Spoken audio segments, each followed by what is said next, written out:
পড়াশোনা এবং বিয়ের খরচের জন্য স্বামীর কিডনি বিক্রি করতে উৎসাহিত করেন তার স্ত্রী। পরে কিডনি বিক্রির সেই টাকা নিয়ে পরকীয়া প্রেমিকের সঙ্গে পালিয়ে গেছেন স্ত্রী। ভারতের পশ্চিমবঙ্গে ঘটনাটি ঘটে। ভারতীয় সংবাদ মাধ্যম আনন্দবাজারের এক প্রতিবেদন থেকে এই তথ্য জানা যায়। প্রতিবেদনে বলা হয়, এই ঘটনায় 29 বছর বয়সী পিন্টু বেজ নামে ওই ভুক্তভোগী যুবক স্ত্রীর বিরুদ্ধে অভিযোগ জানিয়ে কলকাতা হাইকোর্টে মামলা দায়ের করেছেন। জানা গেছে 16 বছর আগে প্রেম করে সুপর্ণকে বিয়ে করেন পিন্টু বেজ।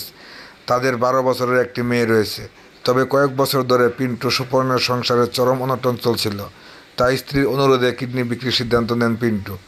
প্রায় 1 বছরের চেষ্টার পর 3 মাস আগে একজন ক্রেতা খুঁজে পান তিনি। পিন্টু 10 লাখ রুপি, বাংলাদেশি মুদ্রায় 14.5 কোটি টাকার বিনিময়ে নিজের একটি কিডনি বিক্রি করেন। তিনি আশা করেছিলেন এতে পরিবারের দারিদ্রতা কিছুটা হলেও কমবে এবং মেয়ের বিয়ের ব্যবস্থা সহজে হবে। কিন্তু স্বামীর কিডনি বিক্রির পর ফেসবুক সম্পর্কে জড়িয়ে পড়া এক ব্যক্তির সঙ্গে 10 লাখ রুপি নিয়ে পালিয়ে যান স্ত্রী। এই ঘটনার পর স্বামী পুলিশের কাছে অভিযোগ দায়ের করেন এবং স্ত্রী ও তার প্রেমিকের সন্ধানও পান।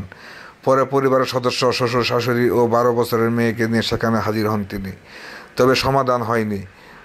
মামলায় পুলিশের দেওয়া রিপোর্ট অনুযায়ী তদন্তকারীদের কাছে আগেই ওই নারী অর্থাৎ পিন্টুর স্ত্রী লিখিতভাবে জানিয়েছিলেন যে তিনি স্বেচ্ছায় ঘর ছেড়েছেন। তার প্রেমিক এবং তিনি এখন স্বামী স্ত্রীর মতো থাকছেন। কেউ তাকে জোর করে কিছু করায়নি।